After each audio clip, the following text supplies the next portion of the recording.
And so now we come to the Kali-yuga, the Iron Age, which is the age of darkness. The Dharma focus is on truthfulness, and that means that one's ability to speak the truth is the most important aspect of living a spiritual life. Not just speaking the truth outwardly, but speaking the truth to yourself and being truthful with oneself is the focus of what Dharma is in this age, because this age is so detached from the age of truthfulness, the Satya Yuga. So people live for 100 to 120 years and are about 4 to 8 feet tall, so the modern human being. The earth is very dense and few people can perceive the subtle and etheric forces. So the materiality is at its hardest form. We see solidity everywhere. And how many people know authentically psychic people? Maybe they're 1 in 1,000, maybe 1 in 10,000 of us have this close touch with etheric forces. And there's so few people that can do this is because of this energetic condition we're in on Earth. So centralized power systems of society, the Kshatriya class, they rule using fear and violence instead of their ethical authority, instead of their authority over the spiritual dharmic principles. And so chaos, destruction, war, poverty, ignorance, inequality, moral decay are on all levels of society. And that even means priest class, and maybe even the worst violations are by the higher priest class for the abuse of power or the abuse of religious principles. And we see decadence and peak materialism during the Kali-yuga. So Kali-yuga has the practice of materialistic religious ceremonies instead of focused meditation. We saw that in the Treta Yuga, the Silver Age, there was materialistic practices through rituals, but they were all involved with meditative practices. So now instead of calm meditation, everything is focused, the intentions are focused on material artifacts and relics and images. Even going into a traditional church or a temple, there are artifacts all over the walls, and focusing intentions on these material things is one attribute of Kali-yuga instead of focusing on the internal realization of these things. And human and animal sacrifice are now regular parts, so a more brutal religious systems. One's intentions manifest only through repetition, whereas in the Golden Age, intentions manifest immediately. And gradually it becomes to the point where more and more repetition needs to be done for an intention to truly manifest. And Kali-yuga takes the most work and repetition to manifest one's thought and intention. The Vedas and the spiritual scriptures in general are lost, misinterpreted, or not understood or practiced properly. And you can see from this point why we're having such a difficulty as a society to mark out the exact age of the earth. Why don't we know these things exactly? Well, because we're in the age of darkness where there are misinterpretations, there are miscalculations. Maybe there has been edits to the Vedic material that give us these vast numbers that aren't true to form. The general idea is that the true practice of religion is misconstrued in some way. And this causes quarrels, disagreements, the breakdown of morality, and the inversion of religious principles. So lust, theft, drunkenness, no respect for elders, and political corruption are commonplace. And we think that, this is just how life is. No, this is how Kali-yuga is. Other time periods do not have these rampant misuses of power and religion. And so this is a really key thing to remember, because even when we're studying zodiacal astrology, studying the sky clock, and we're imagining the use of our planets and the forces within us, we can imagine ourselves in other periods of time when there's more exalted expressions of the use of energetic forces. Because now constant war is a reality. But in other ages there wasn't constant war, so one's relationship with reality was just fundamentally different, and therefore one's experience was fundamentally different. So we have to always remember that we're living in the Kali-yuga when this is common, but in other ages, all of this depravity isn't as common. It was rare, if existent at all.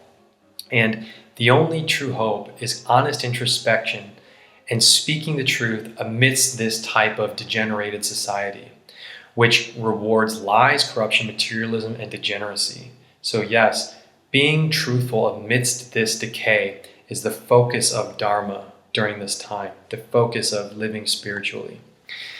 But it's not all 100% bad, because spiritual development can happen at a much quicker rate in the Kali-yuga than during the Satya-yuga. Remember, in the Satya-yuga, the Golden Age, people live for thousands of years long. So people during that time, they spend most of their life carefully and gradually developing spiritually over time. In the Kali-yuga, people have to basically hit the ground running.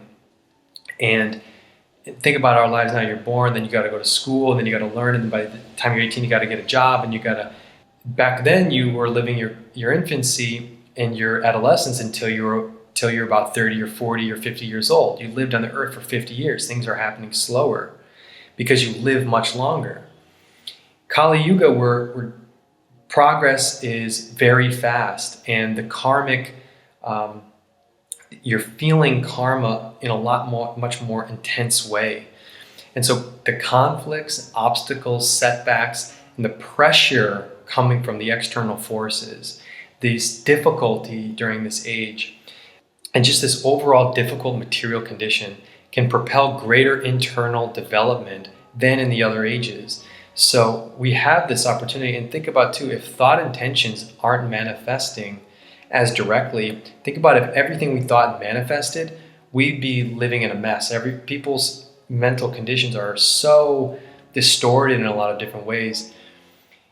We are lucky in a way that our immediate thoughts don't manifest.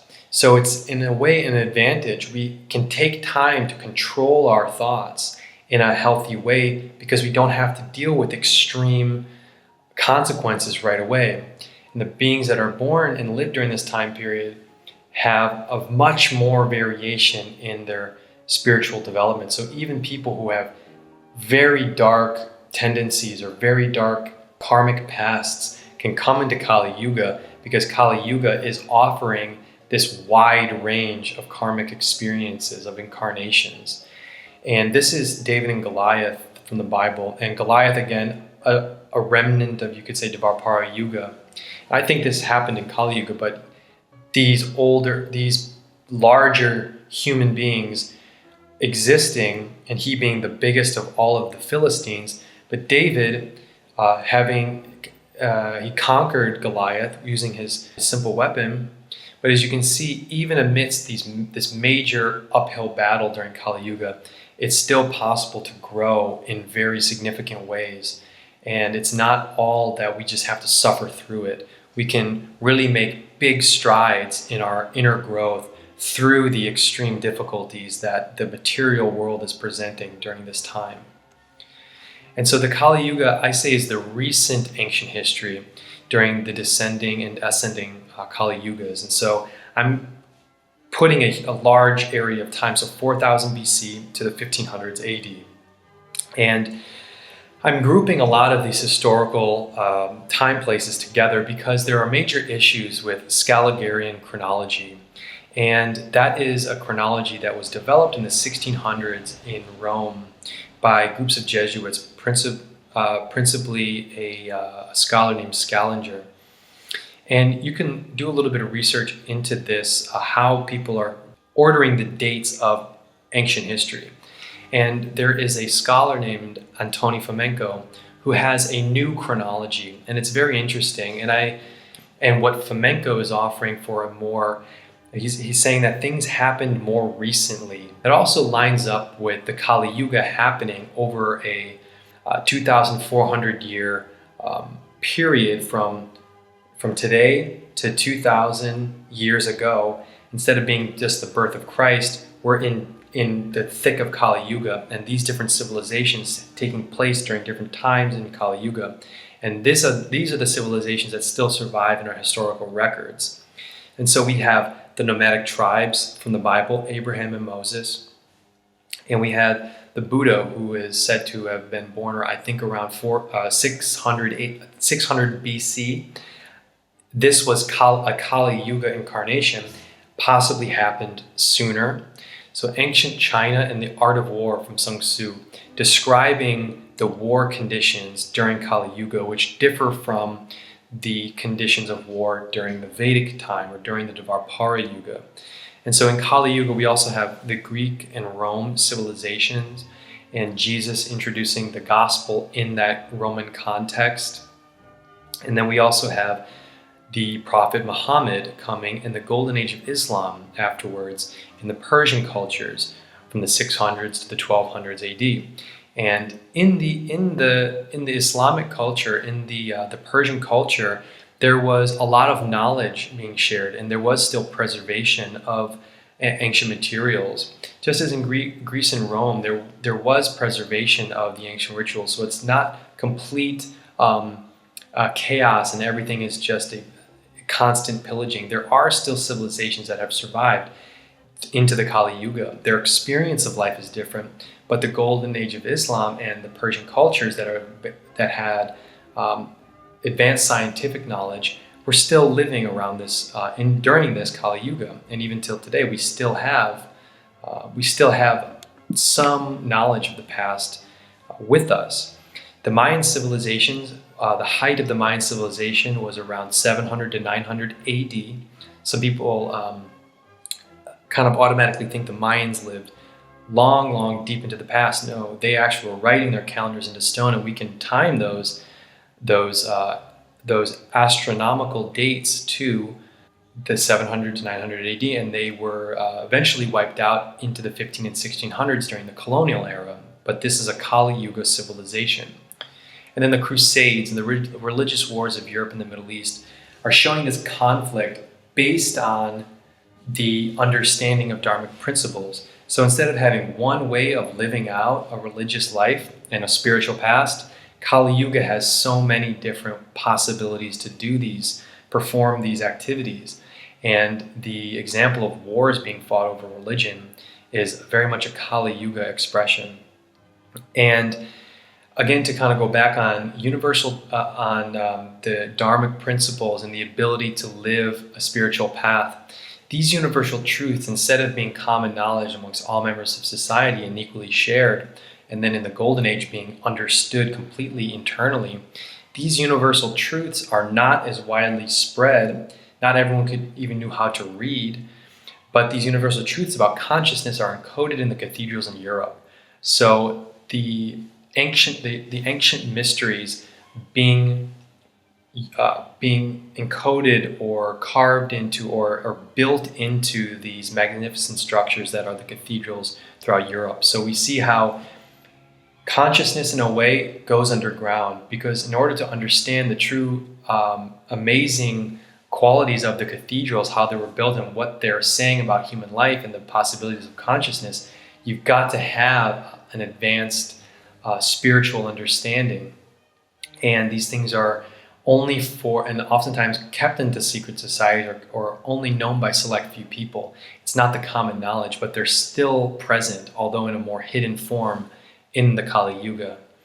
The Srimad Bhagavatam has, in Canto number 12, chapter 2, has these specific descriptions of the Kali Yuga, and I encourage you to go to that chapter and read it. It's very interesting because you'll see correlations to it, the life that we live now. And some of my favorite quotes are, the rulers are, quote, thieves dressed as kings. So parasitical rulers, excessive taxes, inequality where the people in power are not serving their people, they're serving themselves. And one's morality is based on one's level of power. So justice depends on how much power you have. Expertise in sex is the most important consideration for a husband or a wife.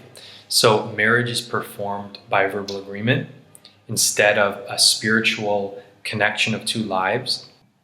So the next is the glorification of chefs. And I don't remember exactly where I found this, but I remember laughing when I read it, because we have cooking shows and we have TV of this food fetish of the world.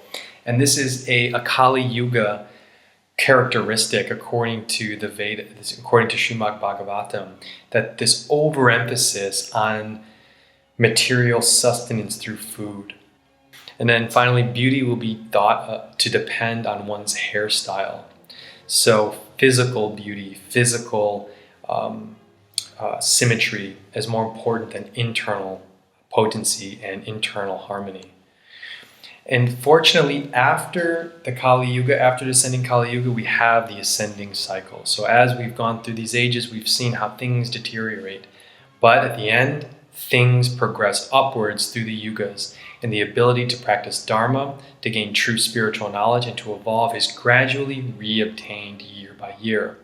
And in the Dvapara Yuga, the knowledge and ability to use the subtle electricities is regained.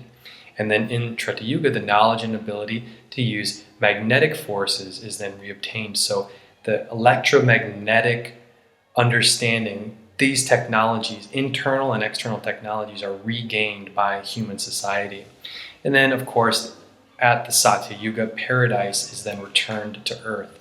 In this photo on the right, you can see that these cities that we live in today, it only takes about 100 years for the revegetation of a land, of an abandoned place to re-happen. So even though we live in these massive cities that can be overpopulated, and it doesn't take that much time relatively for them to be recaptured by nature itself, and different ways of life being lived as the ascending cycle changes. And this has happened, and civilizations have undergone this process countless times, and certainly our civilization is not the first to eventually going to have to go through this process, but there is a beginning and end to all cultures. But the fortunate side is that as we ascend in this cycle, the spiritual growth is greater, and the quality of one's spiritual condition improves.